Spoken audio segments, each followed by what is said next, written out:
Hey guys, welcome back to my channel, Make It Make, where I always try to encourage you guys, if you can't get it to make, then make it make. I wasn't gonna make a video today, but I figured I'd bring you guys along because so many people are asking me, how do I can my green beans? And yesterday I did a class with the Homestead Well Folk Revival. I'll make sure to put the link down to their YouTube channel and their Instagram, and they do a lot of classes there on their farm, and I love Sarah. She's amazing. She's just wants to teach what they've learned, and they have grown so much in their journey in homesteading. So we did a pressure canning class there, and we had a ton of green beans. They had so much, we had so much left over. So I was like, you know what? I'm gonna bring those home and do another batch, because 15 quarts for me and my family is not going to last for the whole winter. Now, I do my green beans two different ways.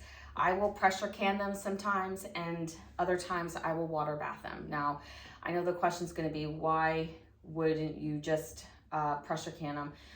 Number one, I sometimes don't always have the time to babysit a pressure canner. And sometimes if I have, my pressure canner can only fit so many quarts, and I just don't want to dedicate the entire day all the time to it. And sometimes I can do that, and other times I just can't. Today's one of those days that I can't.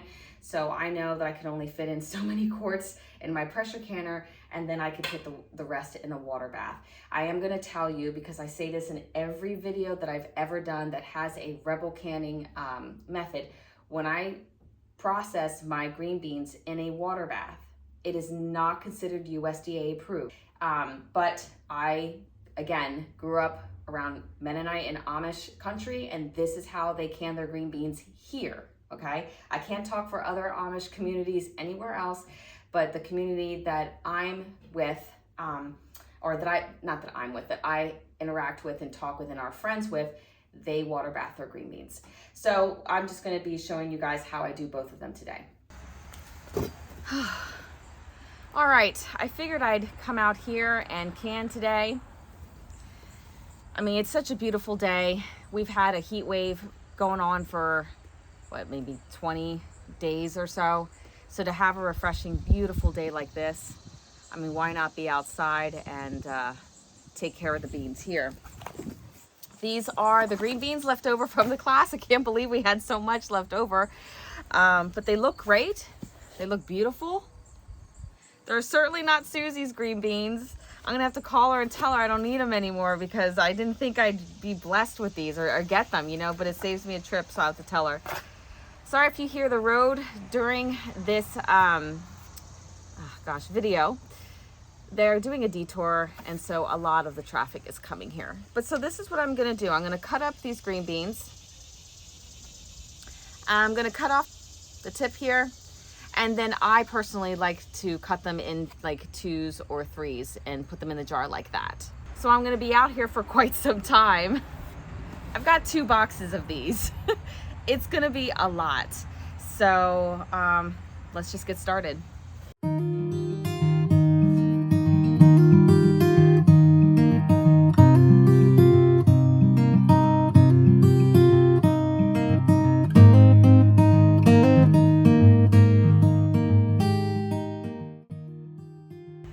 It is just so beautiful out here.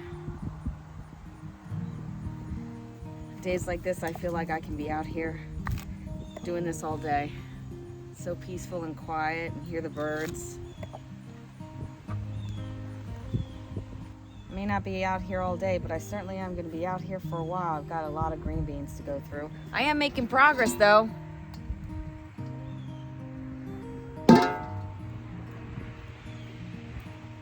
Just a little more to go. All right, so I have all of my green beans ready to be washed, and I am going to turn the water on in here. Now, when I wash my green beans, I wash them really, really well. I like to rinse them until the water runs clear, and when I do rinse them, I don't put in a whole lot of time. I just kind of do a little bits at a time, and I just wash them and scrub them really well.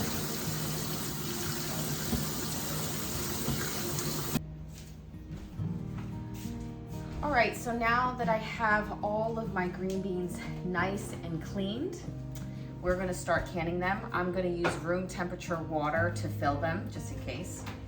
And I like to I have some wide mouth and then I have some regular mouth. I am gonna say that the regular mouth, the wide mouth is a lot easier to work with, but I start putting them in and I shake them so they can fall into place. Kind of give you a close up here.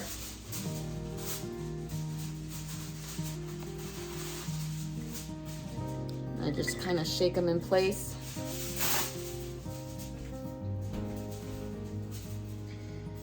It just helps get all of the green beans in there better. And I do pack them in just because I've learned over the years when I make my green beans, and even with other types of fruits and vegetables, that you can pack them in. You don't want to go, way too firm, but I don't want, floating. Because what happens is when you're canning, fruits and vegetables, there's an amount of shrinkage that happens. So I do try to pack them in a little bit. So that way I don't have that problem.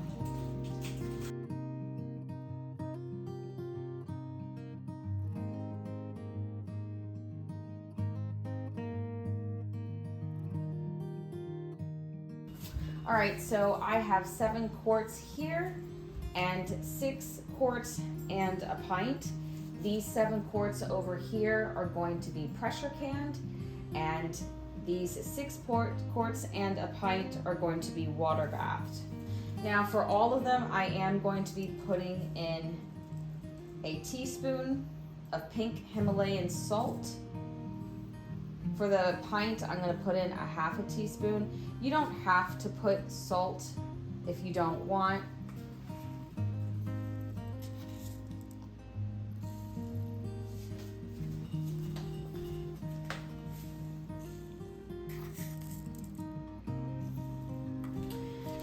All right, so for the quart and the 1 pint that's going to go into the water bath, I'm actually going to be adding 1 tablespoon of vinegar per quart.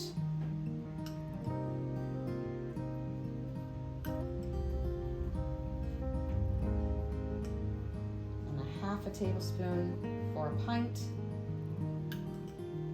1 tablespoon for a quart.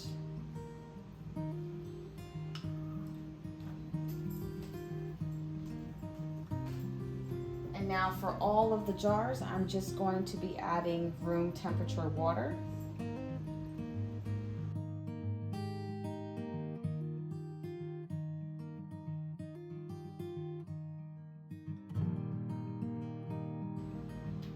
All right, don't forget to debubble. I like to use a chopstick when I'm doing my green beans.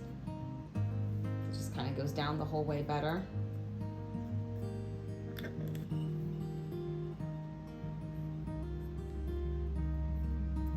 And then I like to take a clean rag and wipe the rims with vinegar. All right, and now we just put our rings and lids on, fingertip tight.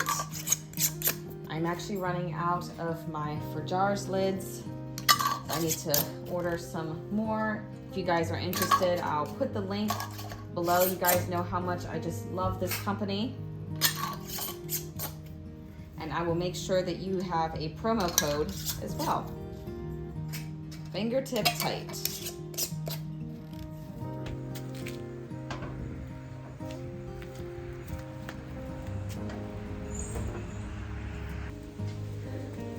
Now I'm gonna bring this setup outside. I don't wanna bring the heat in the house, but I love this. It's my Camp Chef. I talked about it in another video just because, I mean, it's really easy for me to work with. I could break it down. It also could sit low, it could sit high, and it pumps out the heat, which that's what I need for canning. So I really do like this thing. All right, so I have both burners on right now, and I'm gonna start putting my jars in.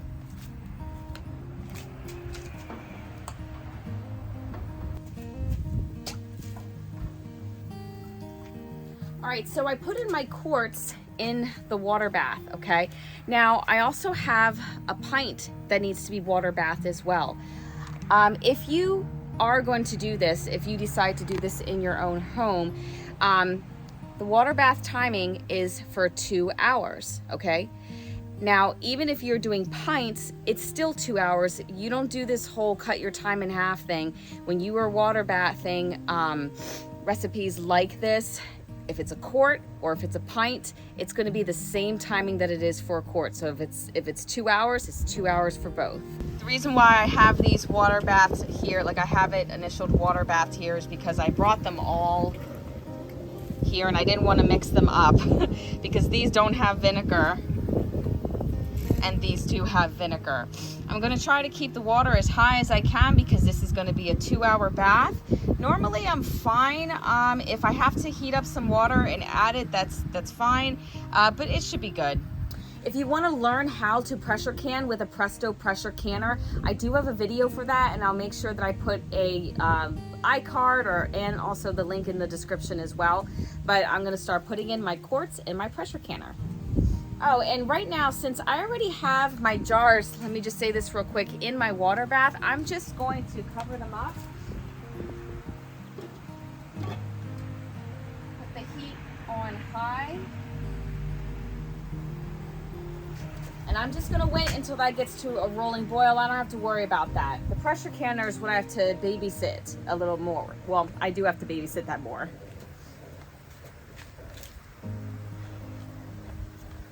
Just putting in my quarts.